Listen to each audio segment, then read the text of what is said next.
Thank you for coming to our recital. It's nice to see all of you, and hopefully there are people listening on the live stream across the country. So what's with the title of this Brahms and His Admirers? So for the last couple of years, Jess and I have been talking about we need to play Brahms sometimes, because we both like to play romantic music. In fact, last year we played from Schumann. We again said we have to play some Brahms sometimes. So here we are, we're playing Brahms. Now why Brahms? Well, Brahms probably wrote, some people would say, the greatest masterworks for clarinet and piano ever. The big masterworks, there's lots of good music for clarinet, but the Mozart Concerto, the Brahms 2 sonatas, and possibly the Debussy Rhapsody are like the best works ever. And so everybody plays Brahms, and it's really good music. And so then, so what's with this about his admirers?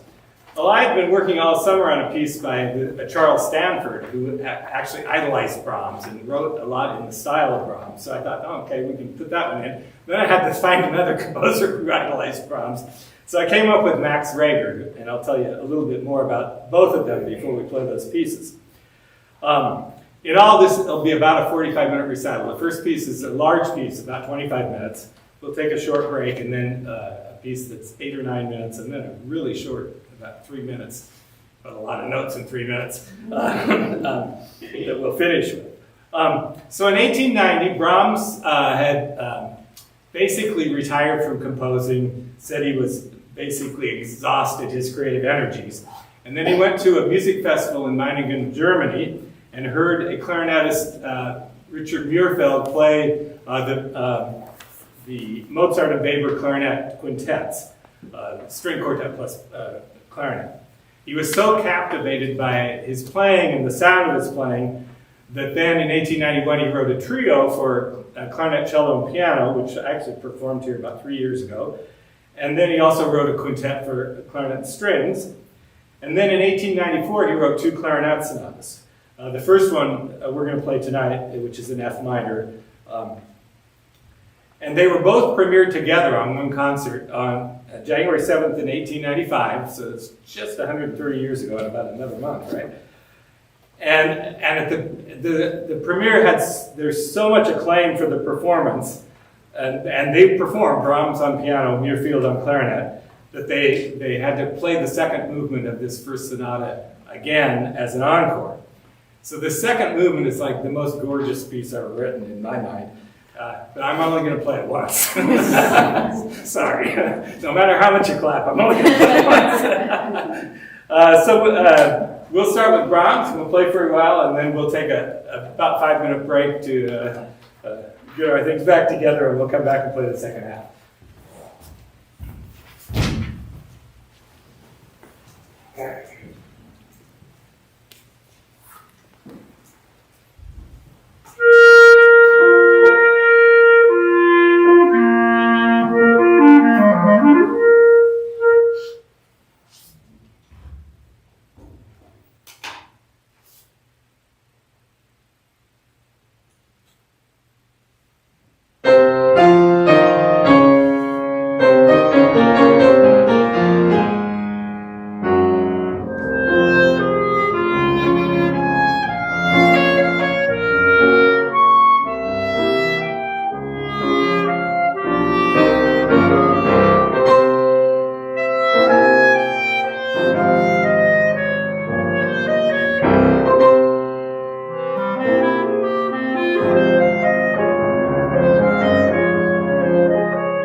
All right, now we're going to play a couple pieces by composers you may have never heard of, or may have. So this summer, I actually had a student play this piece, or part of this piece, a couple of years ago, and so I worked on it this summer. And so when we came up with this recital, I thought, well, what could go good with Brahms? Well, Charles Villiers Stanford was a prominent, he was actually born in Ireland, but he spent his life in England, and was a pretty prominent composer and teacher of composition. In fact, his most famous students were Gustav Holst and Ralph Vaughan Williams. Much more famous than he was, by the way. But he wrote a lot of music. He was a professor and conductor at the Royal College of Music. He wrote, he idolized Brahms. Brahms and Schumann were like his life. He met Brahms when he was a student, 21 years old, and he hated what he called modernism, which he referred to as Liszt and Wagner. But he loved the classical styles that Brahms used and the lush harmonies and so forth. And he wrote a major clarinet sonata actually in 1911, but we're not playing that tonight. You don't need another 25-minute sonata. So this is a smaller piece he wrote in 1879, so he would have been about late 20s, I think. And he was, right, at that time he was the organist at Trinity College, University of Cambridge. And there was a student there named Francis Galpin who played the clarinet. And he wrote these pieces for him. And Galpin was studying theology, became a priest, but he also was really interested in musical instrument history and collecting musical instruments. As a result, the Galpin Society for the Study of Musical Instruments, which still exists, was named in his honor.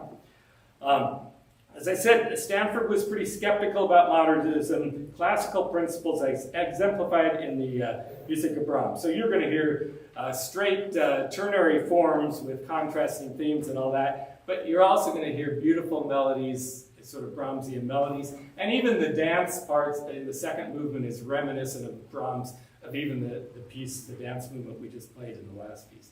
So I hope you enjoy the three intermezzi of Stanford. By the way, I had to look up what does intermezzi mean. And it really came out of music you played between breaks, like in a play or an opera or something. And then after that, it just became short pieces for an instrument. So anyway, Charles Stanford.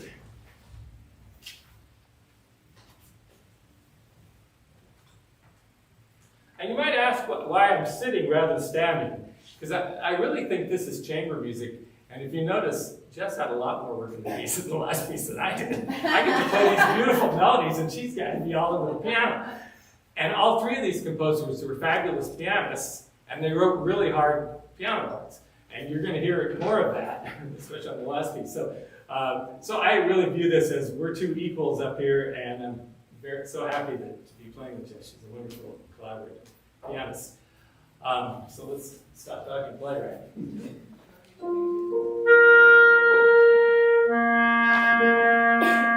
Let's see.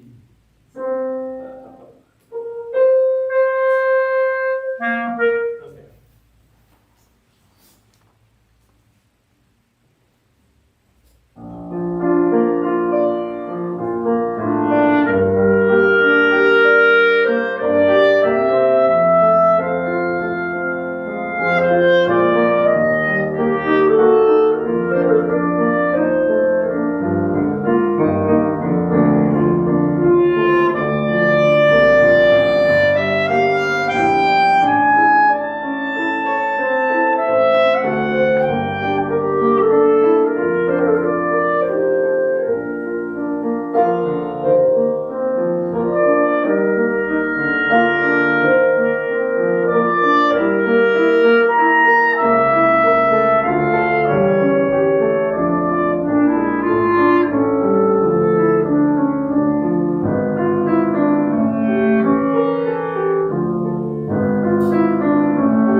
end with two very short pieces by Max Reger. Max Reger was a German composer, lived into the late 1800s and into the early 1900s. Died rather early, I think at 46. Composer of choral music, he was a pianist, church musician, and professor at the Royal Conservatory in Leipzig. He admired Brahms greatly, but he also liked Wagner. So he wasn't quite like Stanford. It was very, very staid. In fact, later in his life, people mocked Stanford in England, saying you're just an imitator of these German romantics. But he admired Wagner and other late romantic composers. He wrote 3 major sonatas for clarinet. I mean, even bigger than the Brahms sonatas. Not as inspiring. And again, you didn't need to hear another 30, 40 minutes of music. So these 2 short works, I bought the music for these like years ago. I mean, maybe as a student, like 30, 40 kinds of years ago. And never played them. But I thought when I was putting this program together, well, let's give these a try. I mean, he liked Brahms. And in the first piece, the Abendblatt, you'll hear beautiful Brahmsian melodies. And the second piece is called Tarantella. It's more modernistic and a little more chaotic. You'll hear some of the chromaticism of the late Romantic composing. So I hope you enjoy the last 2 pieces, and thank you for coming tonight. You notice how we planned this perfectly between the snowstorms.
care.